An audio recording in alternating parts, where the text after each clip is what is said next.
The Navy veteran, viciously attacked and robbed inside his Lake Murray home, came face to face with the young men he says did it. 10 News reporter Chris Murphy has more on the chilling testimony today in Superior Court downtown. They were both very threatening. Tom Hoover, thankful to testify and even speak for that matter. The 81-year-old was the victim of a brutal attack and robbery inside his own home on November 28th. Now, 2 months later, Hoover came face to face for the first time with who he identifies as his attackers, 23-year-old Joshua Jett and 17-year-old Adam Donaldson.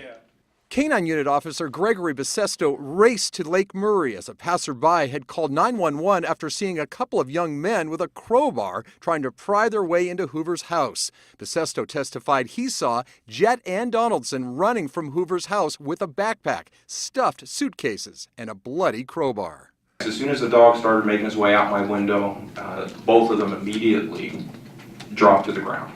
Officer Bisesto says Donaldson then said to Jett, "Why did you drag me into this?" Once they were handcuffed, Officer Bisesto then went into Mr. Hoover's home to investigate. It was actually blood. There was a lot of blood on the floor, and then Mr. Hoover was sitting on the bar stool, and he had so much blood covering his face I couldn't even recognize that.